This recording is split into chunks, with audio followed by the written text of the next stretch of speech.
Hello there, it's day 2 and I'm going to teach you contractions with apostrophe.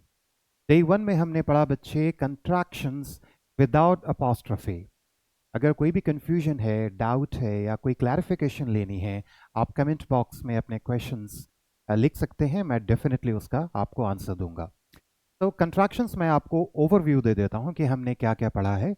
Same time आप इसे recall कर सकते हैं और जैसा मैंने कहा बच्चे कि जब आपका कॉन्सेप्ट और आपकी लैंग्वेज क्लियर होती है ना तो आप वर्ल्ड के किसी भी कॉम्प्लेक्स चीज़ को बहुत आसान तरीके से आप उसे डिफाइन कर सकते हैं और जब आप ऐसा करते हैं तो आप कभी नहीं भूलते हैं.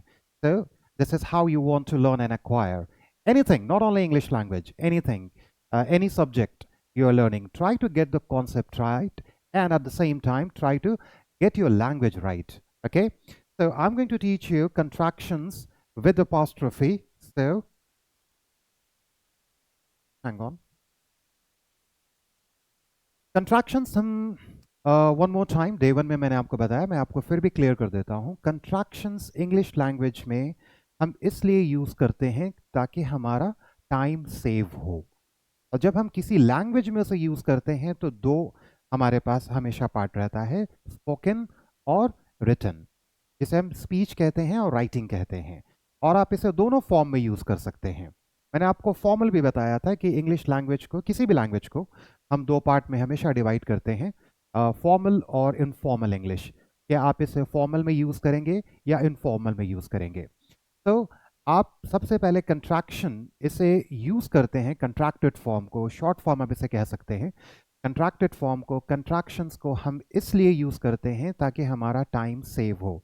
हम अपने स्पीच में भी, कॉन्वर्सेशन में भी और अपने राइटिंग में भी यूज़ करते हैं. मैंने आपको डे 1 में बताया था बच्चे कि आप कंट्रैक्शंस विदाउट अपॉस्ट्रोफी का बिल्कुल आप इसे अवॉइड करेंगे अपने फॉर्मल राइटिंग में. और फॉर्मल राइटिंग क्या होता है? ऐसे राइटिंग होता है, एप्लीकेशन राइटिंग होता है, ईमेल राइटिंग होता है, राइट. तो आप इसे अवॉइड करेंगे. कंट्रैक्शंस विदाउट अपॉस्ट्रोफी आप यूज़ कर सकते हैं, ठीक है, बट आपको उसका ज़्यादा यूसेज नहीं करना है, तो वो मैं आज आपको बताऊंगा. तो कंट्रैक्शंस अब आपको पता है कि हम इसे क्यों यूज़ करते हैं, कंट्रैक्शंस का मतलब पता है, यानी कि आप इसे अब डिफाइन कर सकते हैं बहुत ही ईजी लैंग्वेज में. और इसकी डेफिनेशन क्या है? बहुत ईजी है. Contraction is a short form of a word. One word भी हो सकता है, टू वर्ड भी हो सकता है, थ्री वर्ड भी हो सकता है और एक फ्रेज भी हो सकता है. शायद आपको नहीं पता होगा बच्चे, अक्सर मैंने लोगों को ये पढ़ाते सुना है कि कंट्रैक्शन, हम हमेशा दो वर्ड को हम कंट्रैक्ट करते हैं तो उसे हम कंट्रैक्शन कहते हैं. ये कॉन्सेप्ट बिल्कुल गलत है. एक वर्ड को भी हम कंट्रैक्ट कर सकते हैं, जैसे मैंने आपको एग्जांपल दिया था फर्स्ट डे. वो आप कैसे कर सकते हैं?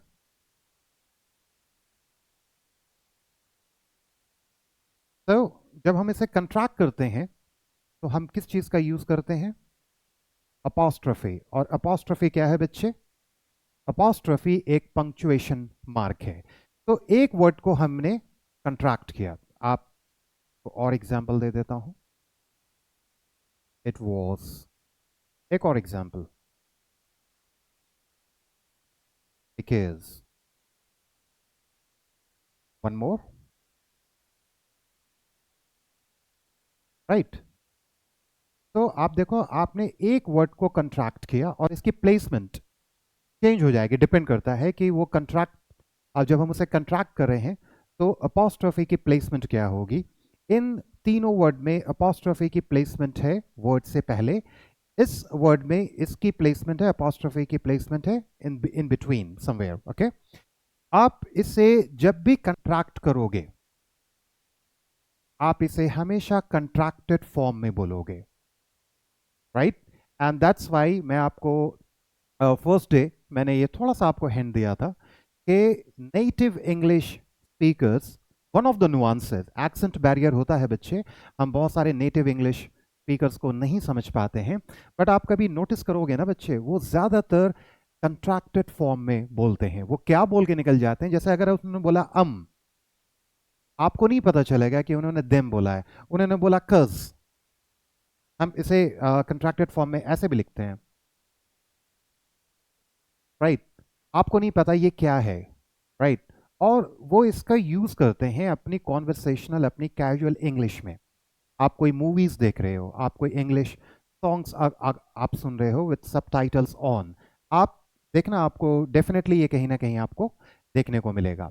तो जब आप इसे कंट्रैक्ट करते हो तो आपको इसे कंट्रैक्टेड फॉर्म में ही बोलना है। So them becomes it was becomes was, because becomes cuz, little becomes lil, okay? तो आपको हमेशा कंट्रैक्टेड फॉर्म में बोलना है।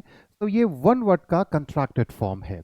अब हम देखेंगे दो वर्ड को हम कैसे कंट्रैक्ट करते हैं। It's very easy. तो वन वर्ड को भी हम कंट्रैक्ट करते हैं, टू वर्ड्स को भी, थ्री को भी। मैं आपको सारे आपको एग्जांपल्स देता हूं। और जब हम कंट्रैक्ट करते हैं तो हम किस चीज़ का, आपके मन में शायद ये क्वेश्चन आ रहा होगा बच्चे, हम किन किन चीज़ों को कंट्रैक्ट कर सकते हैं। आप ऑलमोस्ट सारी चीज़ों को कंट्रैक्ट कर सकते हो, मीनिंग नाउन, प्रोनाउन, वर्ब, आप सारी चीज़ों को आप कंट्रैक्ट कर सकते हो। सो फॉर एग्जाम्पल, बहुत ही कॉमन एग्जाम्पल है कैंट और कांट। हम इसे ऐसे भी लिखते हैं और हम इसे एक साथ, एक वर्ड भी होता है ये, राइट?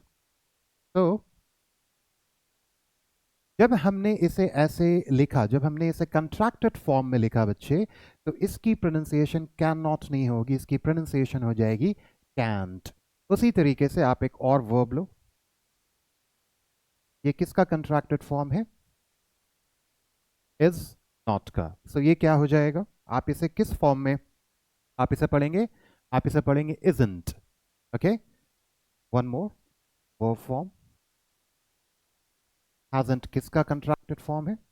हैज नॉट का, राइट? आप जब इसे कंट्रैक्टेड फॉर्म में बोलेंगे तो आप क्या बोलेंगे? hasn't, okay? तो ये इसका एक्सपैंडेड फॉर्म है, फुल फॉर्म है, और ये इसका शॉर्ट फॉर्म है। इसे हम कंट्रैक्टेड फॉर्म कहते हैं। नाउ मैं आपको एक एग्जांपल देता हूं, फिर हम इसे डेप्थ में हम इसे समझेंगे और अच्छे तरीके से। ये बहुत रेयर है पर आपको कहीं ये मिल सकता है, राइट? ये कंट्रैक्टेड फॉर्म है कुड नॉट हैव। सो दो से, यानी कि अब यहाँ पे कितने वर्ड्स हो गए? 1 2 3। अब हमने इसे कंट्रैक्ट कर दिया, तो इसकी प्रोनाउंसिएशन हो जाएगी couldn't have, couldn't have। तो ये बहुत अनकॉमन है, बट आपको ऐसा नहीं समझना कि हम सिर्फ दो वर्ड को ही कंट्रैक्ट करते हैं, दो से ज़्यादा को हम कंट्रैक्ट नहीं करते हैं। देखो बच्चे, जब मैं आपको अपॉस्ट्रोफी पढ़ाऊंगा ना, अपॉस्ट्रोफी इतना इम्पॉर्टेंट कंट्रैक्शन, और अपॉस्ट्रोफी तो उससे भी कहीं ज़्यादा इम्पॉर्टेंट है। अपॉस्ट्रोफी को आप हमेशा लेके चलो बच्चे, कि कहीं पर भी आपने ये पंक्चुएशन मार्क देखा तो कुछ ना कुछ मिसिंग है। अब क्या मिसिंग है वो आपको आइडेंटिफाई करना है। आप इसमें प्लीज अपने आप को मत डालना कि कितने लेटर्स हैं, कितने वर्ड्स हैं, बट आपको ये समझना है कि अगर अपॉस्ट्रोफी है तो कुछ ना कुछ मिसिंग है। ना सिर्फ वन लेटर, टू लेटर, एक फ्रेज मिसिंग हो सकता है, बहुत सारे लेटर्स, बहुत सारे वर्ड्स मिसिंग हो सकते हैं। तो वो मैं आपको एग्जाम्पल देता हूं। ये वन ऑफ द एग्जाम्पल्स है, आपको ये कहीं मिल सकता है। सो मैं उसे आपको क्लैरिफाई करने के लिए बच्चे, कि सिर्फ हम एक वर्ड को नहीं, दो को नहीं, तीन वर्ड्स को भी हम कंट्रैक्ट करते हैं with the help of apostrophe. Okay, so now I am going to, क्योंकि ये स्पेशल कंट्रैक्शंस में मैं हमेशा बताता हूं, बट फिर भी मैं आपको एग्जांपल्स के लिए अभी बता देता हूं। आपने, और ये मेरा बहुत फेवरेट फ्रेज है, क्योंकि बहुत लोग इसे नहीं जानते हैं, मैं चाहता हूं कि आप जानो बच्चे। ओके, ओ अपॉस्ट्रोफी क्लॉक। ओ अपॉस्ट्रोफी क्लॉक जो है वो एक फ्रेज है। अगर आप इसमें खोजने चले जाओगे बच्चे, इसमें कितने लेटर्स मिसिंग है, डोंट डू दैट। ओके, ये एक फ्रेज है, ओ क्लॉक। आप इसे फ्रेज फॉर्म में भी बोल सकते हो। सो फॉर एग्जाम्पल, मैं आपसे पूछूंगा what time is it, right? आप अगर बोलना चाहते हो इट्स 5 o'clock, मैं आपसे पूछ रहा हूँ व्हाट टाइम इज इट, आपका आंसर क्या होगा? What ever, it's 5 o'clock। 5 PM आप बोलते हो, 5 AM आप बोलते हो, बट एक आपके पास फॉर्म है जिसमें आप बोल सकते हो 5 of the clock। 5 of the clock आपने यही बोला, आप चाहे ये बोलो, ये बोलो, राइट? दोनों सही है। तो आपको ये भी जानना ज़रूरी है बच्चे कि कंट्रैक्शन का मतलब सिर्फ ये नहीं होता कि लेटर्स मिसिंग हैं, इसमें से वर्ड्स भी मिसिंग है। इसमें से क्या क्या मिसिंग है आप देख सकते हैं। तो वन ऑफ द एग्जांपल्स, एक और कंट्रैक्टेड फॉर्म है आपका जो कि स्पेशल में फॉल होता है, और इसे हम हमेशा इनफॉर्मल में यूज़ करते हैं। आप इसे फॉर्मल में यूज़ मत कर लेना। इसे हम यूज़ करते हैं यू ऑल, ओके। और इसकी जो प्रोनाउंसिएशन होगी वो कंट्रैक्टेड फॉर्म में होगी हमेशा। तो try to get the pronunciation right. और आपकी प्रोनाउंसिएशन, आपको कुछ नहीं करना बच्चे, एट द सेम टाइम आप किसी भी कंट्रैक्टेड फॉर्म का आपको प्रोनाउंसिएशन जानना है। 100% अगर आप श्योर होना चाहते हो कि इस पर्टिकुलर कंट्रैक्टेड फॉर्म की प्रोनाउंसिएशन क्या होगी, आपको कहीं नहीं जाना। मैंने आपको एक रेफरेंस दिया था, dictionary.cambridge.org। अभी हम देखेंगे, मैं आपको एक लिस्ट अभी आपको शो करूंगा। नाउन के कंट्रैक्टेड फॉर्म, वर्ब्स के कंट्रैक्टेड फॉर्म, राइट, प्रोनाउंस के कंट्रैक्टेड फॉर्म, और उन सब के आप प्रोनाउंसिएशन देखोगे, फिर आप उसे प्रैक्टिस आप उसे कर सकते हो। तो कंट्रैक्शंस वन मोर टाइम, कि ये एक शॉर्ट फॉर्म है। It's a short form of a word, two words, three words और phrase, and we use it in English language to save time both in speech and writing, period. Okay, now अब आपका concept clear है कि हम contractions क्यों use करते हैं, contractions को हम कैसे बनाएंगे, हम कैसे आइडेंटिफाई करेंगे। और उससे कहीं ज़्यादा इंपॉर्टेंट है कि आप कंट्रैक्टेड फॉर्म को आप उसे कैसे बोलेंगे। So how is very important. I told you बच्चे, किसी भी लैंग्वेज में व्हाट एंड हाउ, अभी आप ये व्हाट सीख रहे हो, and at the same time आपको हाउ भी सीखना है।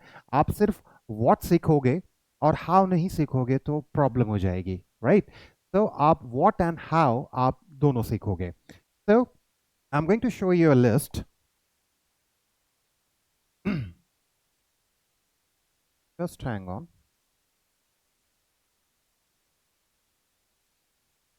If it's clear to you, okay. So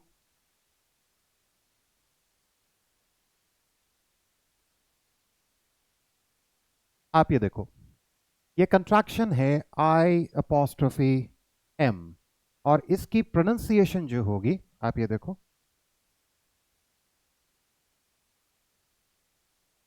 इसकी प्रोनाउंसिएशन जो होगी वो क्या होगी, I'm।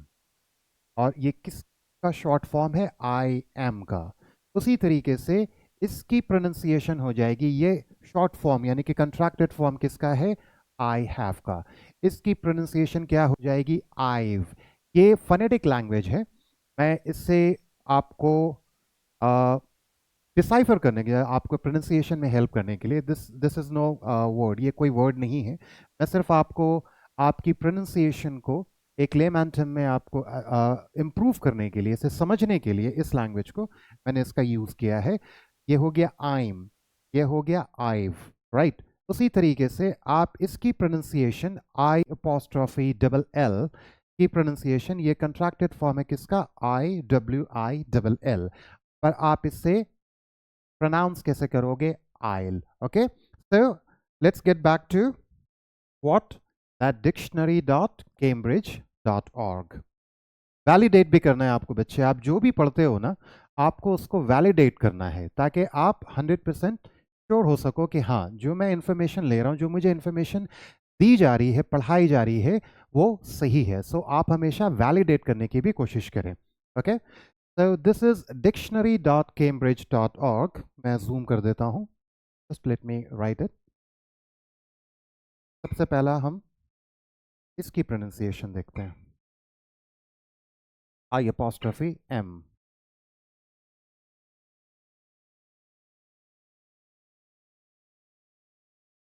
ठीक है, आपको ये फोनेटिक अल्फाबेट दिखा। ओके ना, अब इसकी आप प्रोनाउंसिएशन सुनो, आइम, आइम, राइट।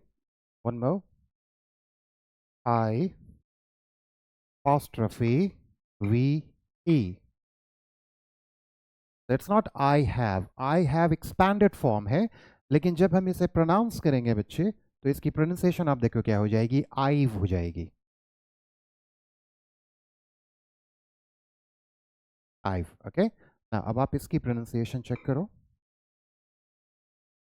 आई अपोस्ट्रोफी डबल एल, ये हो जाएगी आइल, आइल। ओके, तो ये एक्सपैंडेड फॉर्म में बच्चे आई विल है, और हमें इसे कंट्रैक्टेड फॉर्म में क्या बोलना है, आइल। ओके, तो इसकी हेल्प से आप बहुत सारे नेटिव इंग्लिश स्पीकर्स को आप समझ सकते हो। कोई मूवीज़ आप देख रहे हो, बहुत आसानी से आप उसे डिसाइफर कर सकते हो। कोई आप इंग्लिश सॉन्ग सुन रहे हो तो आप उसे बहुत अच्छे तरीके से डिसाइफर आप उसे कर सकते हैं। So contraction is very important in English language. Okay, now उसी तरीके से ये बहुत इंपॉर्टेंट है, ये इसमें बहुत बच्चे कंफ्यूज्ड होते हैं, राइट? क्योंकि आपको कंट्रैक्टेड फॉर्म के साथ दोनों उसकी एक्सपैंडेड फॉर्म यानी कि उसकी मीनिंग को भी आपको समझना ज़रूरी है। तो मैं आपको ये एक्सप्लेन करता हूँ, आज के बाद आपको कोई प्रॉब्लम नहीं होगी, आप बहुत आसान तरीके से उसे डिसाइफर कर सकते हैं। मैं आपको हमेशा अ, एक सजेशन देता हूँ कि children, get the language right and everything will be all right. So I want to justify this, right? क्योंकि अगर आपने कॉन्टेक्स्ट को समझ लिया, तो मैं कहना क्या चाह रहा हूं कि आप एक लैंग्वेज के कॉन्टेक्स्ट को समझ लो, आपके लिए इस लैंग्वेज को समझना बहुत आसान हो जाएगा, राइट? तो मैं आपको दो एग्जांपल देता हूं। ये बहुत कॉमन एरर है, मैंने देखा है बहुत सारे बच्चे इसमें कंफ्यूज्ड हो जाते हैं, राइट? ये आई अपोस्ट्रोफी डी, ये कंट्रैक्टेड फॉर्म है आई हैड का और आई वुड का, राइट? और इसकी प्रोनाउंसिएशन चाहे तो आप आई हैड बोलो, या आप आई हैड बोल रहे हो बच्चे, या आप आई वुड बोल रहे हो, लेकिन आप इसकी प्रोनाउंसिएशन आप हमेशा आइट करेंगे। नाउ अब आपके पास एक क्वेश्चन है, मैंने कहा आप हमेशा वाई पूछोगे कि मुझे कैसे पता, और मेरे रीडर को, मेरे लिसनर को कैसे पता होगा कि मैंने आई हैड बोला है या आई वुड बोला है? And it's a very important question, very valid question. तो इसको हम समझने के लिए, आपने बोला आई अपोस्ट्रोफी डी, ओके, तो इसके लिए मैं आपको एक्सप्लेन कर देता हूं। जस्ट गिव मी, देखो आपने लिखा आई अपोस्ट्रोफी डी, ये कंट्रैक्टेड फॉर्म किसका है? आई हैड का भी है और आई वुड का भी है, राइट? बट ये आई हैड कब बनेगा और आई वुड कब बनेगा, ये डिपेंड करता है आपके मेन वर्ब पे। सो फॉर एग्जाम्पल, मैं अगर कहूं आइड गो देयर, राइट, तो इसकी प्रोनाउंसिएशन तो एक ही रहेगी, आइड गो देयर। बट मुझे क्या बताएगा कि ये जो आई अपोस्ट्रोफी डी है ये आई वुड है या आई हैड है? मैं आपको हमेशा एक चीज कहता हूं बच्चे कि the verb is the most important thing in the English language. अगर आपने verb को सही कर लिया, auxiliary verb, helping verb या main verb, आप इवेंचुअली देखोगे आपकी इंग्लिश बहुत अच्छी हो जाएगी, राइट? तो आपको मेन वर्ब को आइडेंटिफाई करना है ऐसे सेंटेंसेस में। अगर मैंने यहां से, अगर मैंने सेम सेंटेंस लिखा है, देखिए मैं इसको चेंज नहीं करूंगा, ये सेम रहेगा, right? I had done that work. अगर मैं आपसे कलो के पूछूं कि किस सेंटेंस में आई हैड है और किस सेंटेंस में आई वुड है, आप बहुत आसानी से आइडेंटिफाई कर लोगे।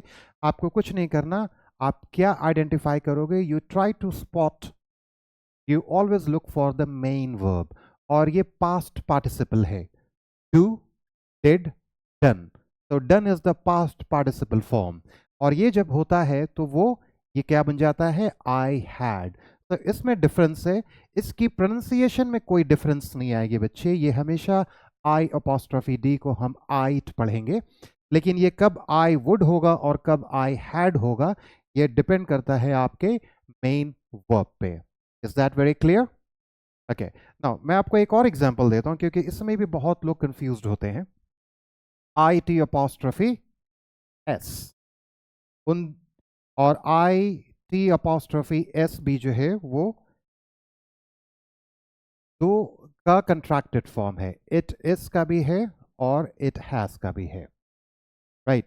बट ये कब इट इज बनेगा, कब ये इट हैज बनेगा, आपको नहीं पता। तो आपको क्या आइडेंटिफाई करना है? नाउ यू नो दैट आपको मेन वर्ब आइडेंटिफाई करना है। अगर मैं कहूं इट्स रेनिंग, तो आपने आइडेंटिफाई कर लिया कि आई टी अपोस्ट्रोफी एस जो है वो उसकी एक्सपेंडेड फॉर्म होगी इट इज। अगर मैं कहूं इट्स रेन्ड, राइट, आपने मेन वर्ब आइडेंटिफाई की और आपको पता चल गया कि आई टी अपोस्ट्रोफी एस जो है वो क्या है? It has. Same goes to L E T apostrophe S, इसका सिर्फ एक एक्सपैंडेड फॉर्म होता है, latus.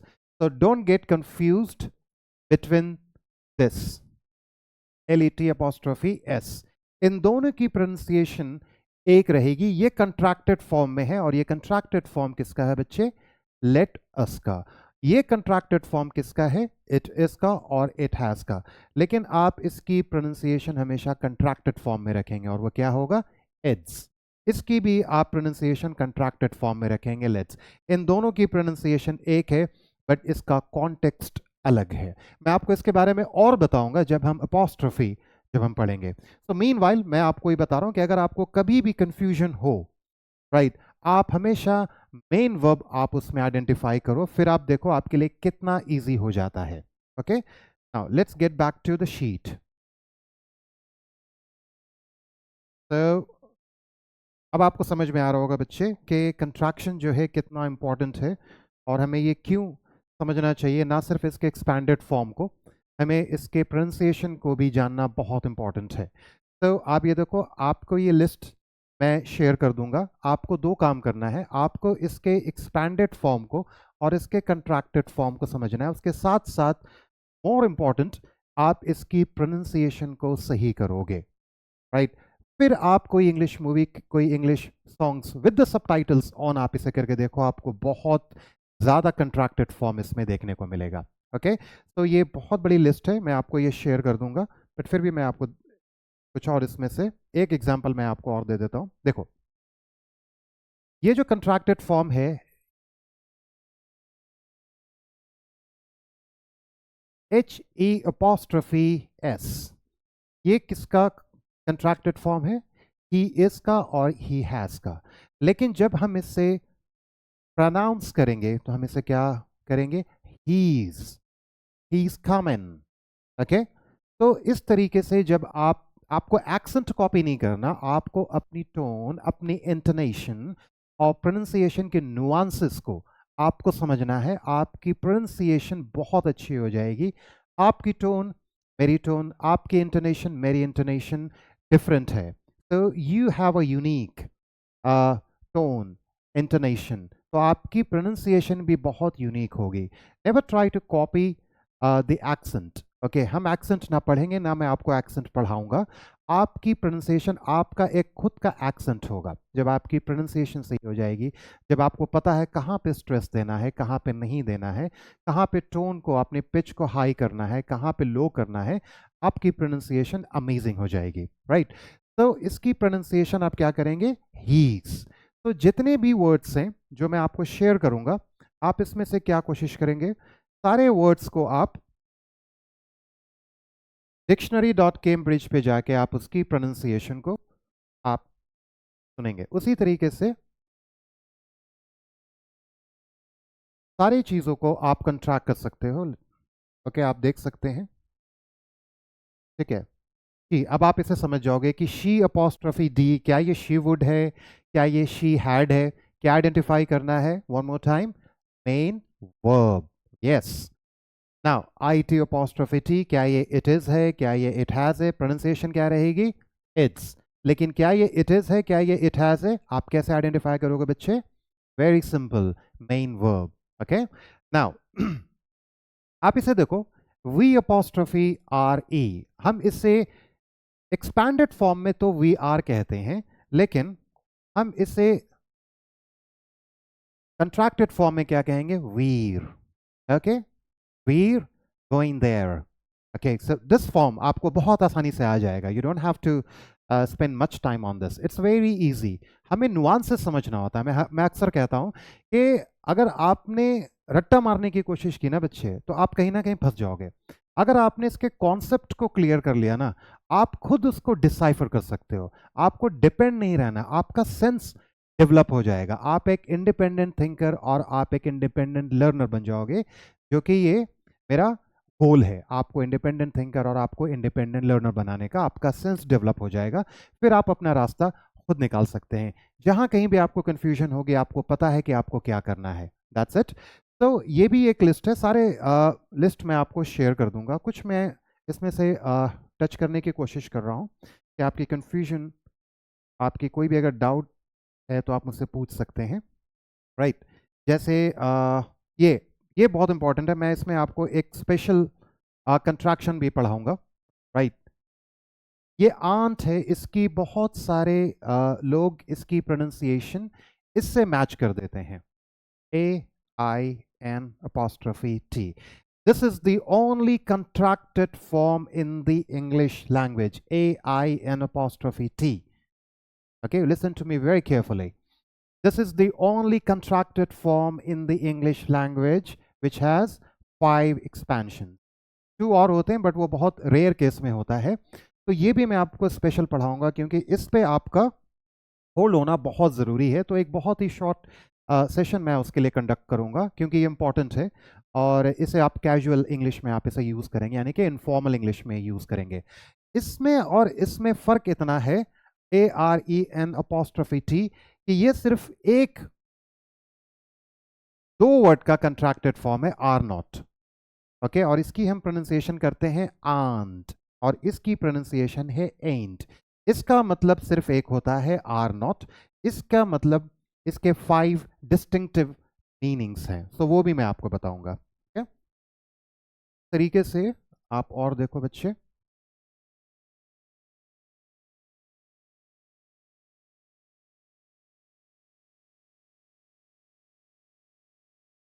Okay, DIDN, sorry about that, अब आपको दिख रहा होगा, यस। DIDN''D, इसे डिडंट भी कहते हैं, बट आप इसे कोशिश करो डिंट कहने का, राइट। तो ये किसका एक्सपैंडेड फॉर्म है? DIDN''T, डिड नॉट का, लेकिन आप इसे कंट्रैक्टेड फॉर्म में क्या बोलेंगे? Didn't. Now doesn't, don't, hadn't, hasn't, haven't, isn't, mightn't, okay. But इसमें आपको प्रोनाउंसिएशन आपको सही करनी है, it's not mustn't, it's mustn't, mustn't. So mustn't is the contracted form of what? Must not. Okay, now ये हमने ऑलरेडी पढ़ा है, contraction without apostrophe। कुछ सारे लिस्ट मैं आपको शेयर कर दूंगा, कुछ बहुत अनकॉमन में फिर भी आपको बता देता हूँ बच्चे,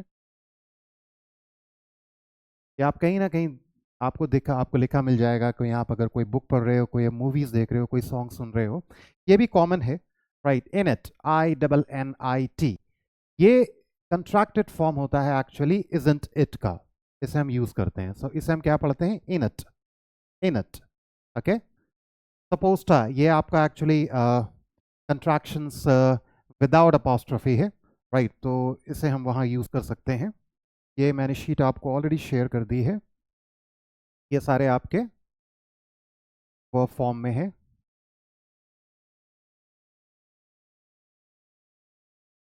Let me check now. Look at some sentences, okay? इससे आपको ज्यादा क्लियर होगा।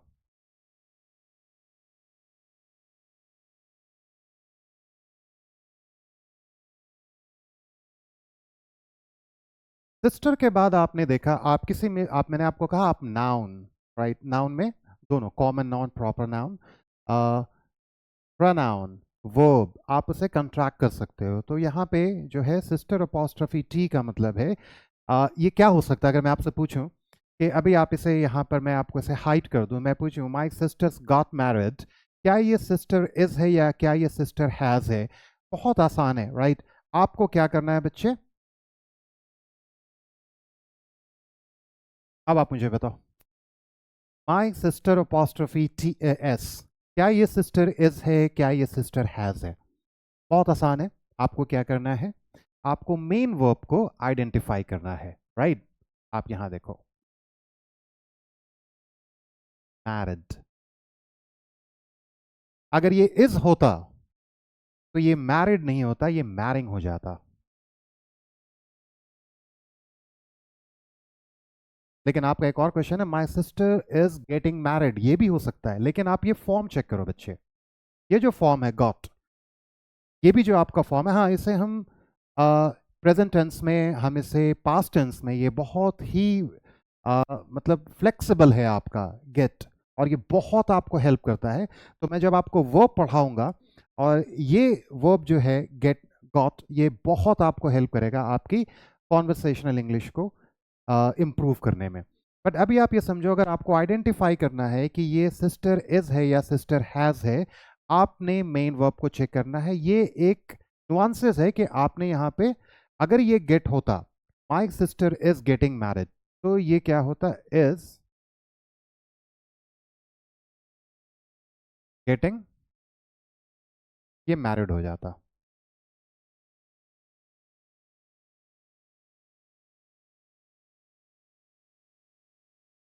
तब मैं इसे डिसाइफर करता तो क्या होता है, ये my sister is getting married.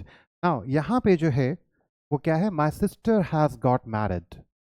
Okay, तो आप इसे ऐसे आइडेंटिफाई करते हैं, आप इसे ऐसे डिसाइफर करते हैं। आप देखो, my sister has got married. Okay, hope that's clear. Okay, now John apostrophe T be very happy. What's on it? John, John'll be very happy. Okay? अगर इसे हम expanded form में बोलेंगे तो हम कैसे बोलेंगे? John will be very happy.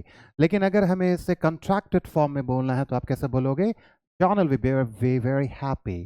John will be very, John will be very happy. John will be very happy. Okay? Now, same goes to here. Here is the coffee. Here's the coffee. HERE apostrophe T. ये एक word बन जाता है, और ये contracted form किसका है, इसका। अगेन इसमें भी आपको ये आइडेंटिफाई करने को मिल सकता है कि क्या ये HERE apostrophe T S has है या इज है, तो आप इसे आइडेंटिफाई कर सकते हैं मेन वर्ब से। There's your watch. There's your watch. There's your watch. Now's your chance. Now is your chance. Where's the milk? Not where is the milk. हम जब इसे expanded form में बोलते हैं तो हम क्या बोलते हैं, where is the milk. लेकिन हम इसे contracted form में बोलना होगा तो हम क्या बोलेंगे, where's the, where's the milk, where's the milk. Okay, now look at some more. Okay, देखो जैसे मैंने आपको बताया था, आप इसे देख सकते हो बच्चे।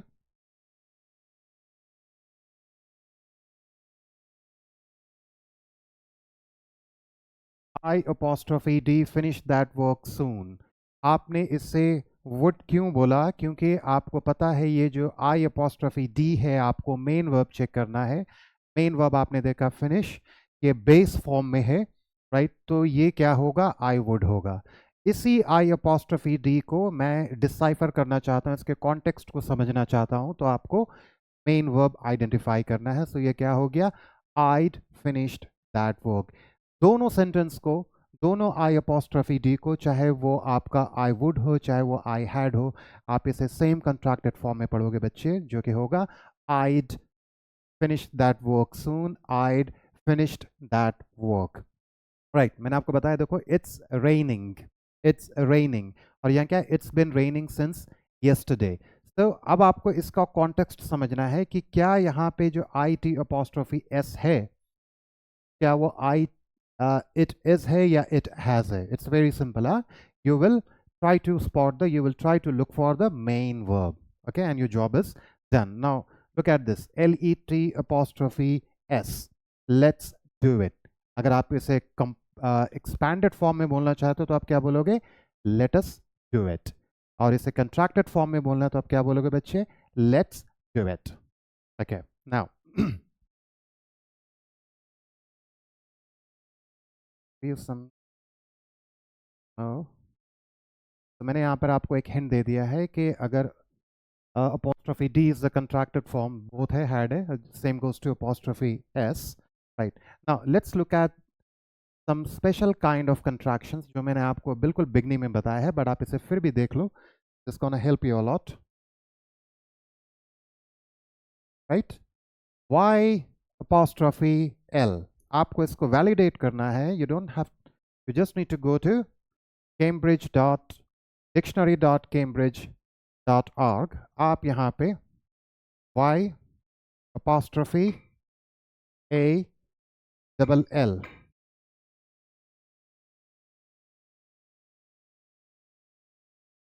ओके अगर आपको इसकी प्रोनाउंसिएशन सुननी है तो ये इसे एक्सपैंडेड फॉर्म में हम क्या कहेंगे, यू ऑल, लेकिन आपको इसे हमेशा कंट्रैक्टेड फॉर्म में कहना है।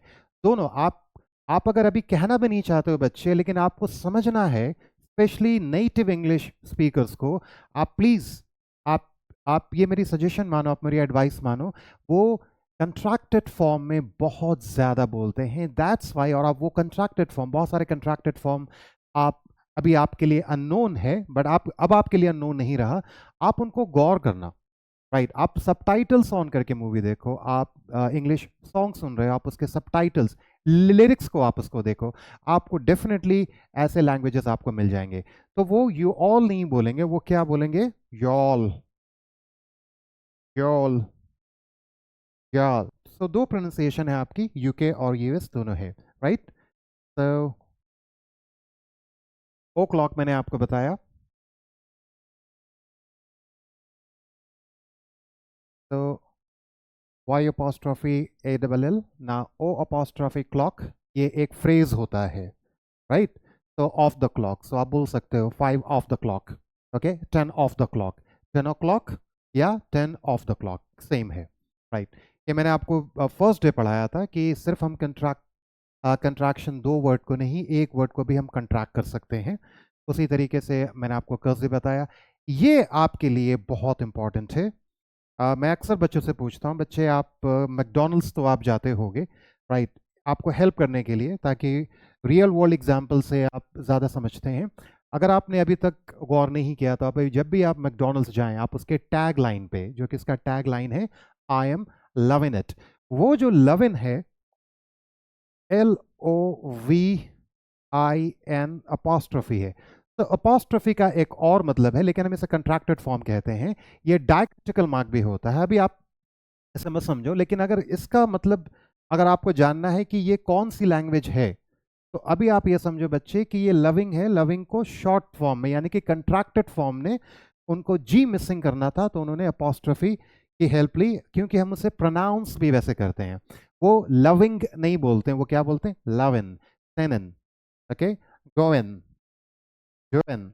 आप देखो जितने भी यहाँ पर हैं, राइट, सब में ये अपॉस्ट्रोफी है। उसी तरीके से एक और है, ये बहुत कॉमन है, जो हम इसको बोलते हैं come on. So come on को आप, हाँ, इसे आप कंट्रैक्टेड फॉर्म में आप जब बोलना चाहोगे, आप इसको हमेशा इसी, क्योंकि इसका कोई कंट्रैक्टेड फॉर्म में प्रोनाउंसिएशन नहीं होता, आप इसे हमेशा एक्सपैंडेड फॉर्म में ही बोलेंगे, कम ऑन, ओके? तो ये something else, there is any, hang on.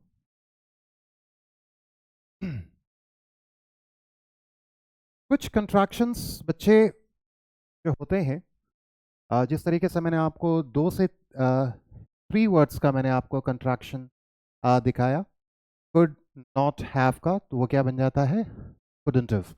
तो आप दे सकते हो आई अपॉस्ट्रोफी डबल एम ए, और आई अपॉस्ट्रोफी डबल एम ए, या आई अपॉस्ट्रोफी एम ए। इसका मतलब ये होता है, ये एक फ्रेज हो जाता है, या एक सेंटेंस कंप्लीट आप इसे कर सकते हो with the help of this I am going to.